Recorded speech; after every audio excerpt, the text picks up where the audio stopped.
I had a conversation with a follower on Instagram, and she sent me her poem. Okay. And I mean, I asked because she said she writes poetry. I'm like, well, show me one. Because I used to write poetry all the time. So I always get curious when I meet someone who writes poetry. I'm like, well, let me see what you got. And she sent this to me, and I was like, wow, this is actually really interesting. It's very simple, but I like that about it because to me, this could almost be like a creed or a mantra. And I wanted to share it with you because I thought that maybe you would have some things to say about it that are interesting. So this is more ACHARA's reaction because mine already happened like a day ago. So this is called A Promise to Myself. Okay. I would not judge because judgment is for the last day. I would stop and think, what if it was me in the situation? What if I did the same? I would not want to have fun at the expense of others. I would not laugh making others cry. I would try to be fair while coming to a conclusion. I would not add to hate or confusion. If I get the chance, I'll help as many as I can. If I get the chance, I'll try to change the world, helping myself change. One moment, one trait at a time. I would trust the timing, but not wait for things to change on their own. I'll do whatever it takes to bring people together, then be alone. I'll do as much as I can, try not to hurt others while working on my own plan. I would try to learn the good from everyone around and forgive the bad done to me. I'll not judge, as judgment is not the job for me. Huh. That's nice. There's a lot of truth in that. But like to me, well, I'm gonna let you go off on your tangent. But like to me, it's like these are very simple ideas that are noteworthy, and like these are things that I want to pass on to my kids, for instance. And I think this is a great poem because it's like, if you just memorize this, like you could have your kids memorize this and eventually they would get the meaning from it as they get older, that kind of thing. Kind of like any motto or creed that, you know, we have in the States or in England or whatever. It's like those things start to resonate more and more as you get older. Yeah. So what were you going to say? No, I think the whole no judgment thing is really good because it's so easy to jump to conclusions. It's so easy to judge other people when you haven't even taken a single step in their shoes and you have no idea where they've come from. And it's much harder to just open your heart and open your mind and just be accepting, you know, and not pass judgment because, like she said, that's not your job. Right. You know, just leave it alone. Yeah. And I like the thing she said about trusting in timing, but not counting on it or something like that. Like, you have to work towards what you want. But sometimes, like, when the timing's right, you have to trust that as well. It's like, what is it? Preparation? Preparation. Hold on. Preparation opportunity is, I forget what it is, yeah. It's like 90% preparation and 10% timing or 10% luck. Or... Someone says something like luck is just preparation meets timing. Exactly. You could have latent ability, you could have talent, but if you haven't been training, if you haven't been practicing, if you haven't been working, when an opportunity is presented to you, you could choke. Because you're not ready. Yeah. You know? And so I think that's great as well, because sometimes, and especially, you know, growing up in the East, my mom would love taking me to fortune tellers and stuff like that, and they'd be like, oh, you know, you're gonna be so successful and blah, blah, blah. You could just kind of think that and be like, well, I don't have to do anything because it's in my destiny, you know, but you have to still work towards destiny, whatever that destiny is, and you can change it along the way. Right. You know, or you hope. Well, that first thing that you hooked into, I would not judge because judgment is for the last day. That's a very biblical kind of statement. Yeah. I would stop and think, what if it was me in the situation? What if I did the same? That's a very powerful and insightful idea because I don't think enough of us do that.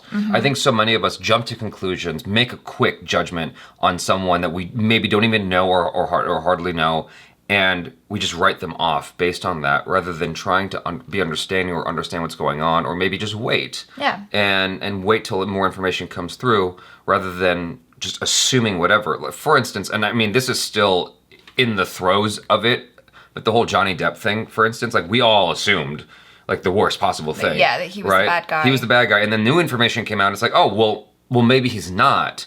But there's that weird, legacy vitriol and hatred towards him that now I have to deal with because I allowed myself to be, not like, I'm not saying this actually happened to me, but like, I feel like a lot of people that it just kind of stays there for a while. Kind of like on Twitter, this information goes out that's false information, and then something new comes along, but that new thing doesn't usually make the rounds quite as well. It doesn't trend quite as well as the false information. Right. And I think emotionally that kind of happens to us as well. Like we hear something and we find out new things that correct it, but you know, we're still holding on to that as truth. Yeah. Okay. Here's a weird reference for those of you who are Harry Potter fans. In the end of book 3, Gary Oldman's character, what's his Sirius Black. Sirius Black. You think the whole time he's a bad guy. Yeah. Right?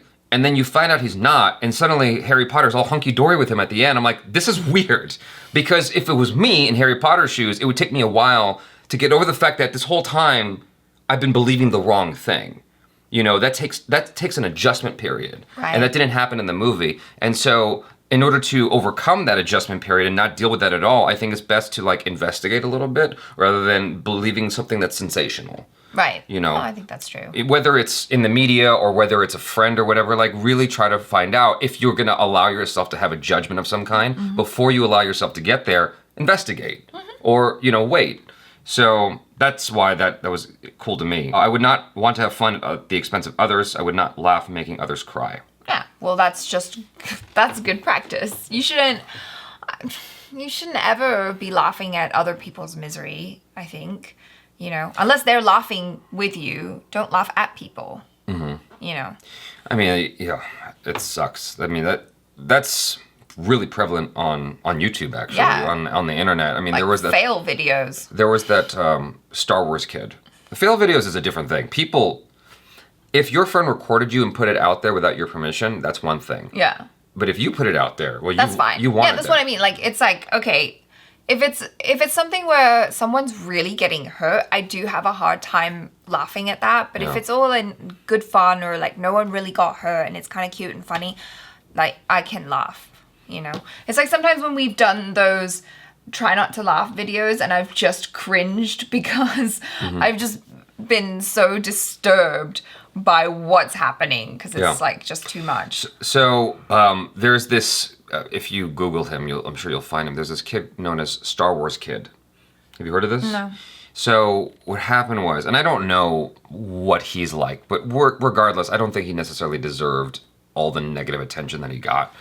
Essentially what happened was he was trying to do his own Star Wars fan film and he was trying to direct it, and the kids that he was shooting weren't doing it correctly in his vision. And so he went and started doing lightsaber improvisation, and it was pretty awful.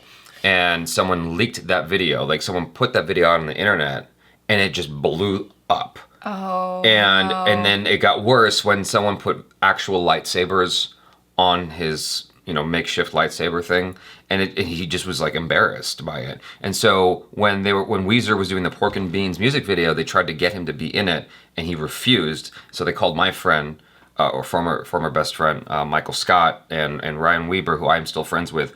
They called them up to do the lightsaber fight scene and be in. That's who's fighting in the Weezer video. Oh. But the point of that isn't my friends. The point is that Star Wars kid is like forever embarrassed. You know, or the McDonald's lady who spilled coffee on herself, and everyone's like, oh my God. And they just, you know, they judged her because she burned herself with hot coffee from McDonald's. You know this story? Yeah, I've heard. I mean, I judged her too. Yeah, everyone judged her, but they got it wrong because the coffee was so scalding hot, it gave her 3rd-degree burns or something crazy. I forget exactly what there's a whole Netflix documentary or YouTube documentary or something like that you can watch her side of the story, and she died embarrassed. She died? Yeah, like she was older.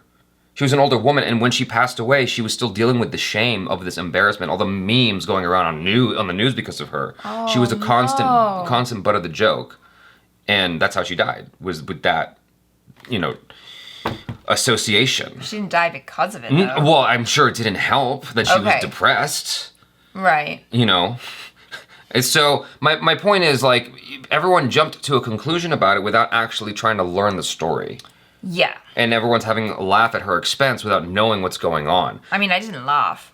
I was just there were jokes all over, like Jay Leno and all these talk show hosts were making jokes about it. And it's like, yo, like you don't even know what happened there, though. Right. I even made judgments about that, and I felt really bad about it later when I saw. I'm like, oh my God, I feel so stupid now. But ever since that, I try to really reserve judgment until I've heard a bit more information. Fair enough. I would try to be fair while coming to a conclusion.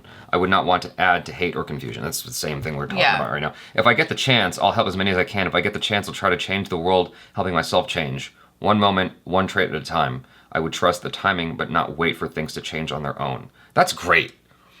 That is great. That's really difficult That's a really difficult idea to like hold on to, especially like be present with that idea in your life, because like you're like you feel like you got to favor one extreme or the other. Yeah. You know, you just got to wait for the opportunity. I remember I got really upset with this one former friend of mine.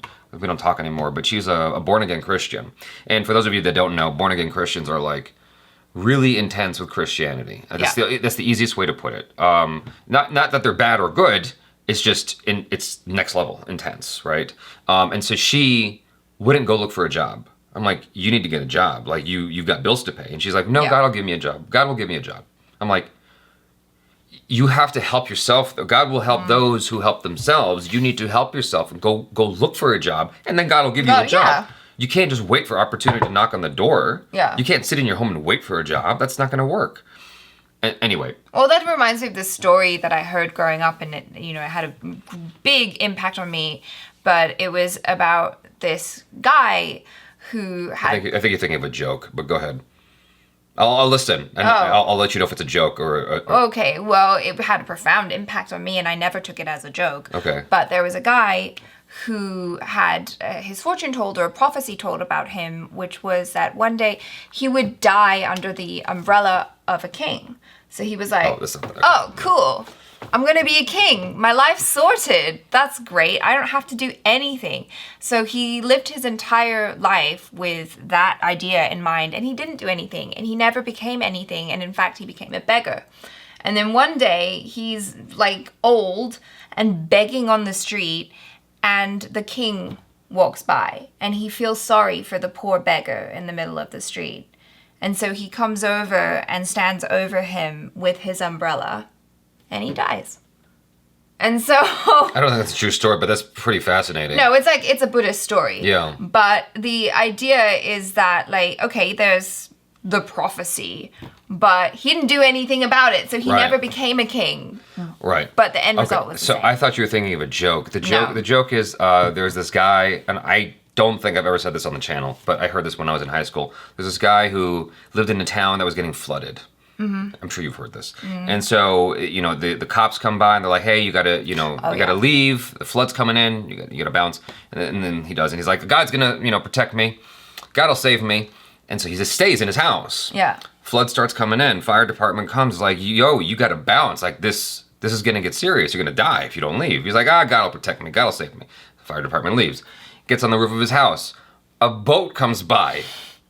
Because the flood's so high up, he can't stay in his house anymore. Yeah. Boat comes by. He's like, yo, dude, we gotta go. You're gonna die. The flood's gonna keep rising. He's like, God will protect me. Don't worry. The water rises up. He's got barely a square left to sit on. A helicopter comes by with a ladder. And he's like, come on. We're gonna save you. He's like, God will protect me. Don't worry. And then he drowns. He gets up to heaven. And he's like, God, why didn't you protect me? He's like, I sent a cop, I sent the fire department, I sent a boat, and I sent a helicopter. What more do you want from me? So I love that part. Like you have to take the steps, but you also have to sometimes you have to handle the timing. Like you gotta believe in that as well. And it's really strange. One of the things I tell myself that wasn't included in here is things are often harder and take more time than you anticipate. Mm-hmm. Always. Like if I think a video edit is gonna take me 20 minutes, it takes me 2 hours, right? Right. I mean, it's something, usually things are harder and take more time than you anticipate. If it's not great, thank God. But usually things are harder and take longer than you anticipate, and you gotta be okay with that. There's nothing wrong with that. I'll do good as much as I can, try not to hurt others while working on my own plan. Yeah, that's good. It's fair. I mean, that's the very antithesis of a lot of corporate greed and, the corporate people who I'll not judge, as judgment is not for the job for me. Oh, no, I've missed one. I would try to learn the good from everyone around and forgive the bad done to me. I feel like that's something a lot of people lack. The easiest way I can put this is, I've encountered a number of friends who were in bad situations with guys, and usually people's instincts are to just bail. Not in India, I guess, if you're married, but in the States, people will often just bail. And I'm like, that's all well and good for you, but now you're just passing the buck off to someone else. Now that person's gonna be someone else's problem in the world, right? So let's say I'm dating someone and she is an issue of something, she's got issues, and I'm like, well, I know I don't wanna deal with those issues, and I just leave. Now she's gonna find some other guy, and then he's gonna have to deal with her, and he's gonna have problems with her, right? Is that your responsibility, though? Not necessarily. I don't have to like live with her for the rest of my life and date her for the rest of my life. But like, if there was something that drew me to her, and she's respectful of me, and she's not just like totally disrespecting me or whatever all the time, I should at least communicate like my grievances and try to work on those things with her. Maybe even as a friend.